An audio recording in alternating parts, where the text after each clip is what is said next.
కేసీఆర్ గారి నాయకత్వం, మల్లనేశ్వర రెడ్డి గారి నాయకత్వం. జై తెలంగాణ. ఈరోజు మద్దూరు మండల కేంద్రంలో దుల్మిట్ట మద్దూరు మండలాల ప్రెస్ మీట్ నిర్వహించడం జరుగుతుంది. ఈ ప్రెస్ మీట్కి వచ్చిన అన్ని గ్రామాల సర్పంచులు మరియు మండల ముఖ్య నాయకులు మరియు గ్రామ అధ్యక్షులు మరియు మాజీ ఎంపీటీసీలు మరియు పేరు పేరున ఇక్కడికి వచ్చిన మా ముఖ్య నాయకులందరికీ ధన్యవాదాలు తెలుపుతున్నాం. మొదట ఇప్పుడు మీ ముందు ఇవాళ తెలంగాణలో రేపు శరం ఉంటే కేసీఆర్ మీద దుమ్మెత్తిపోయడం మానేసి ప్రభుత్వాన్ని ఎలా నడపాలనే ఆలోచన ధోరణితో ముందటికెళ్ళాలి. సకల జనులను ఇవాళ ఆగం చేసిర్రు. కేసీఆర్ ఆనాడు రైతు బంధు నిండుగా ఇస్తే ఈరోజు రైతు బంధు ఇయ్యలేని దుస్థితి. కేసీఆర్ గౌరవ ముఖ్యమంత్రి ఆనాడు నిండుగా రైతులకు కరెంట్ ఇస్తే ఈనాడు ఇయ్యలేని దుస్థితి. ఆనాడు రైతులకు ఎరువులు యూరియా నిండుగా ఇస్తే ఈరోజు కాంగ్రెస్ ప్రభుత్వం ఇయ్యలేని దుస్థితి. పెట్టిన పొయ్యి, కట్టిన ఇల్లు, ఇంటింటికి భగీరథ నీళ్లు, ఇంటింటికి కాళేశ్వరం, ఊరూరికి కాళేశ్వరం జలాలు వస్తే ఈనాడు అన్నీ ఉన్న తెలంగాణను ఆగం చేసిన దుస్థితి కాంగ్రెస్ ప్రభుత్వానికి. ఇప్పటికైనా బేషరతుగా తెలంగాణ ప్రజానికానికి కాంగ్రెస్ ప్రభుత్వం రేవంత్ రెడ్డి క్షమాపణ చెప్పి ఇప్పటికైనా ప్రభుత్వం నడిపే ఆలోచనతో ముందరికి సాగాలని మద్దూరు దుల్మిట్ట మండల శాఖ తరఫున డిమాండ్ చేస్తున్నాం. ఇప్పటికైనా తగిన బుద్ధి తెచ్చుకొని ఆర్టీసీ కార్మికులకు క్షమాపణ చెప్పి వాళ్ళు ఏవైతే డిమాండ్లు అడిగిర్రో ప్రభుత్వంలో ఆర్టీసీని విలీనం చేస్తూ వాళ్ళ డిమాండ్లను ప్రతి ఒక్కటిగా తీర్చకపోతే ఆర్టీసీ తరఫున టీఆర్ఎస్ పార్టీ మద్దతు తెలిపి మీ ప్రభుత్వాన్ని మెడలు వంచైనా ఇప్పించుకుంటామని ఈ ప్రెస్ మీట్ తరఫున బహిరంగంగా చెప్తున్నాం. శరం ఉంటే కేసీఆర్ మీద దుమ్మెత్తిపోయడం మానేసి ప్రభుత్వాన్ని ఎలా నడపాలనే ఆలోచన ధోరణితో ముందటికెళ్ళాలి. సకల జనులను ఇవాళ ఆగం చేసిర్రు. కేసీఆర్ ఆనాడు రైతు బంధు నిండుగా ఇస్తే ఈరోజు రైతు బంధు ఇయ్యలేని దుస్థితి. కేసీఆర్ గౌరవ ముఖ్యమంత్రి ఆనాడు నిండుగా రైతులకు కరెంట్ ఇస్తే ఈనాడు ఇయ్యలేని దుస్థితి. ఆనాడు రైతులకు ఎరువులు యూరియా నిండుగా ఇస్తే ఈరోజు కాంగ్రెస్ ప్రభుత్వం ఇయ్యలేని దుస్థితి. పెట్టిన పొయ్యి, కట్టిన ఇల్లు, ఇంటింటికి భగీరథ నీళ్లు, ఇంటింటికి కాళేశ్వరం, ఊరూరికి కాళేశ్వరం జలాలు వస్తే ఈనాడు అన్నీ ఉన్న తెలంగాణను ఆగం చేసిన దుస్థితి కాంగ్రెస్ ప్రభుత్వానికి. ఇప్పటికైనా బేషరతుగా తెలంగాణ ప్రజానికానికి కాంగ్రెస్ ప్రభుత్వం రేవంత్ రెడ్డి క్షమాపణ చెప్పి ఇప్పటికైనా ప్రభుత్వం నడిపే ఆలోచనతో ముందటికి సాగాలని మద్దూరు దుల్మిట్ట మండల శాఖ తరఫున డిమాండ్ చేస్తున్నాం. ఇప్పటికైనా తగిన బుద్ధి తెచ్చుకొని ఆర్టీసీ కార్మికులకు క్షమాపణ చెప్పి వాళ్ళు ఏవైతే డిమాండ్లు అడిగిర్రో ప్రభుత్వంలో ఆర్టీసీని విలీనం చేస్తూ వాళ్ళ డిమాండ్లను ప్రతి ఒక్కటిగా తీర్చకపోతే ఆర్టీసీ తరఫున టీఆర్ఎస్ పార్టీ మద్దతు తెలిపి మీ ప్రభుత్వాన్ని మెడలు వంచైనా ఇప్పించుకుంటామని ఈ ప్రెస్ మీట్ తరఫున బహిరంగంగా చెప్తున్నాం. దర్శించాలి. ఆనాడు కేసీఆర్ గౌరవ ముఖ్యమంత్రి ప్రభుత్వం నడిపితే ఎలా ఉండే, ఈరోజు ఆంధ్ర తొత్తు అయినటువంటి రేవంత్ రెడ్డి డబ్బులు ఇచ్చి కొని తెచ్చుకున్న ముఖ్యమంత్రి ఇవాళ కాళేశ్వరం ఎందుకు ఎండపెట్టానని చూసిండనే మా తెలంగాణ ప్రజానికం ఆలోచించాలి. కాళేశ్వరం ఎండిపోతే ఆంధ్రకు నీళ్లు పోతాయి. కాళేశ్వరం ఎండగొడితే చంద్రబాబు దగ్గర పైసలు తెచ్చుకోవచ్చు, సంచులు తెచ్చుకోవచ్చు. ఎప్పటికీ మూటల మీద ఉన్న సోయి ప్రభుత్వాన్ని నడపడానికి లేదు ఈ రేవంత్ రెడ్డికి కానీ, రేవంత్ రెడ్డి ప్రభుత్వానికి కానీ. ఎవరు ఎంత వస్తే మంత్రులు కూడా ఇవాళ 14% ఒక్కొక్క కష్టపడి ఆనాడు కాంట్రాక్టులు చేసిన చిన్న చిన్న కాంట్రాక్టర్లను కూడా ఇబ్బంది పెడుతూ 14% ఇస్తే బిల్లులు చేయలేని ప్రభుత్వం ఈ దిక్కుమాలిన ప్రభుత్వం.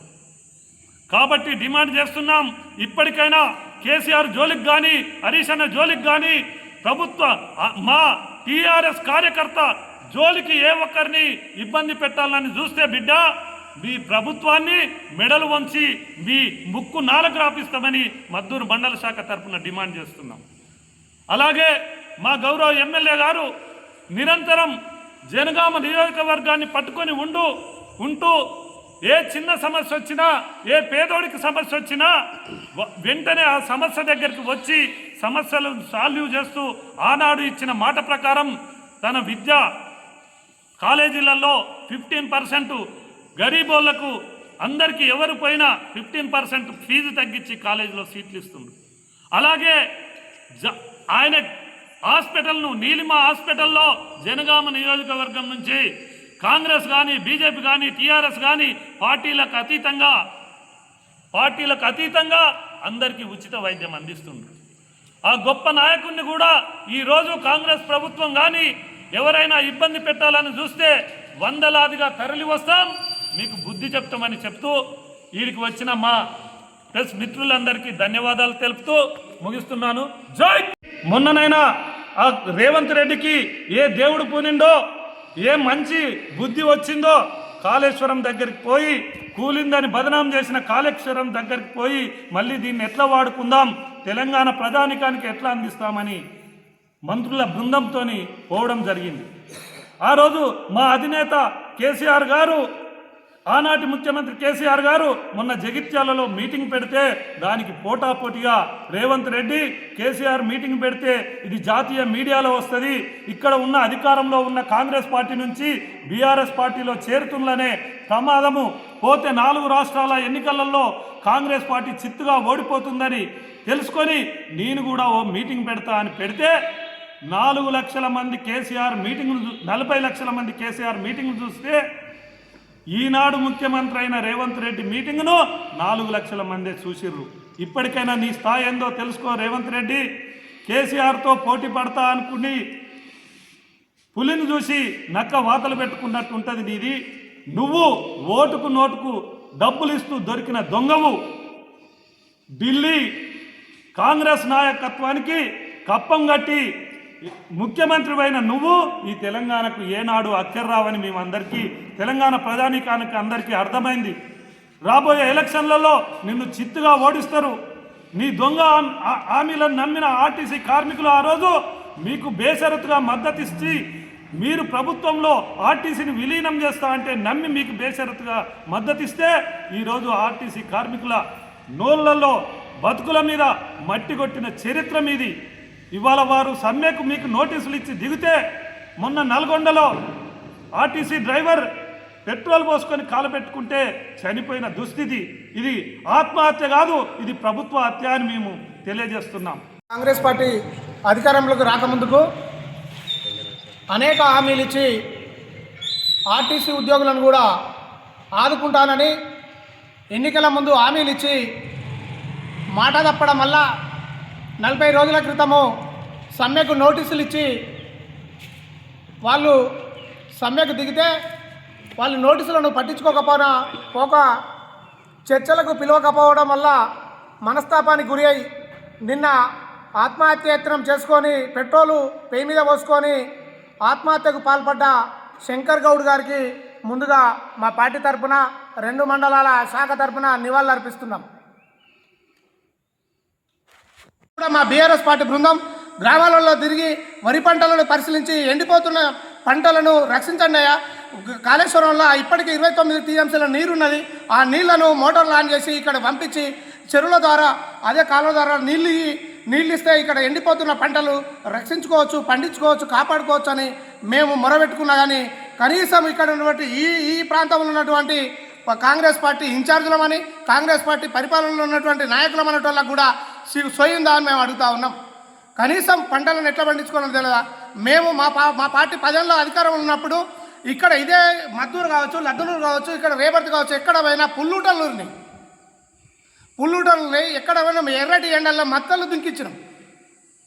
తెలియదా? మీరు చూడలేదా? మొన్న ఇవాళ 100 ఎకరాల్లో పంటలు ఎండిపోవడానికి కారణం కాంగ్రెస్ పార్టీ. నీళ్లను తీసుకురాలేని శాతగాని సేవలేని దద్దమ్మ కాంగ్రెస్ పార్టీ. కాబట్టి ఇవాళ మీరు ఏదో అవాకులు చెవాకులు వేలి ఏవో కావాలని కుట్రలు కుతంత్రాలు చేస్తే ఇక్కడ ప్రజల గుండెల్లో, ప్రజల మనసుల్లో గూడు కట్టుకున్నటువంటి కేసీఆర్ను ఎవరు చెరిపేయలేరు. రానున్న 2 సంవత్సరాల్లో మా ప్రభుత్వం అధికారంలోకి వస్తుంది. మేము మళ్ళీ ఈ చెరువుల కుంటలు మిషన్ భగీరథ ద్వారా బాగు చేసుకున్న చెరువులను మా పార్టీ, మా అధినేతనే గవర్నమెంట్కి వస్తే మళ్ళీ మేము రింపుతామని, ఇవాళ పంటలు ఎండిపోకుండా రైతులను కానీ పంట పొలాలను కానీ మా పార్టీ అధినేత అయిన వల్లనే సాధ్యమవుతుందని మేము మరొకసారి ఇప్పటికైనా హైకోర్టు మీకు ఇచ్చిన తీర్పును ఇప్పటికైనా మీకు చెంపపెట్టు లాంటిది మరొకసారి ఇలా అవి లేకుండా మీరు నిజాలు తెలుసుకోకుండా అనవసరంగా అబాస్పాలు మీరు కావద్దు, మా మీద లేని అబండాలు మోపి మీరు పాలు కావద్దని కోరుకుంటూ ఇవాళ మా అధినేత మా ఇక్కడ ఉన్నటువంటి ఎమ్మెల్యే పల్లా రాజేశ్వరరెడ్డి గారు గెలిచిన 2.5 సంవత్సరాల నుండి ప్రతి క్షణము ప్రజల మధ్యలో ఉంటూ ప్రజల కోసమే కష్టపడుతూ ప్రజల కార్యకర్తలకు ఎప్పటికీ అప్పుడు 24 గంటలు అందుబాటులో ఉంటున్నటువంటి మా నాయకుని పైన కూడా కావాలని నిన్న మొన్న కొంతమంది అవాకులు చేకలు వెళ్తున్నారు. అటువంటి ఆరోగ్య ప్రదాత ఇవాళ ఆయన హాస్పిటల్ పెట్టి వందలాది మందికి నెలకు 2-3 కోట్లు ఖర్చు పెట్టి కూడా వందలాది మందికి ఇవాళ ఆయన ఇచ్చిన మాట ప్రకారం ఎన్నికల్లో ఇచ్చిన మాట ప్రకారము ఇవాళ ఆయన ఈ మాటలు నిలబెట్టుకొని అందరికీ వైద్యం అందిస్తున్నాడు, విద్య అందిస్తున్నాడు. ప్రజలకు కార్యకర్తలకు కష్టాలుంటే వాళ్ళ కష్టాలకు చేదోడు వాదోడుగా ఆయన ఉంటూ ఇవాళ మన ప్రజల మధ్యలో తిరుగుతూ ఉన్నాడు. కాబట్టి మరొకసారి ఇవాళ మా హైకోర్టు ఇచ్చిన తీర్పును మేము స్వాగతిస్తూ మా పార్టీ కార్యకర్తలము సంబరాలు కూడా చేసుకుంటామని మీకు తెలియజేస్తూ ఉన్నాం. ఈ అవకాశం ఇచ్చిన మా 2 మండలాల నాయకులకు అందరికీ నమస్కారాలు తెలియజేస్తూ జై తెలంగాణ. జై తెలంగాణ. అతి తక్కువ సమయంలో మీ వ్యాపార సామ్రాజ్యాన్ని పెంచుకోవాలనుకుంటున్నారా? తక్కువ ఖర్చుతో ఎక్కువ పబ్లిసిటీ చేయాలనుకుంటున్నారా? అయితే ఇంకెందుకు ఆలస్యం? మీ జేఎన్టీవీ తెలంగాణ ఛానల్లో అతి తక్కువ ఖర్చుతో ప్రకటనలివ్వండి. అత్యధిక లాభాలను సాధించుకోండి. వ్యాపార, వాణిజ్య, పాఠశాలలు, వైద్యశాలలు, హోటళ్లు, వస్త్ర దుకాణాలు, అన్ని రకాల వ్యాపార ప్రకటనల కొరకు సంప్రదించండి. మా ఫోన్ నంబర్స్ 8558280881 9247896607.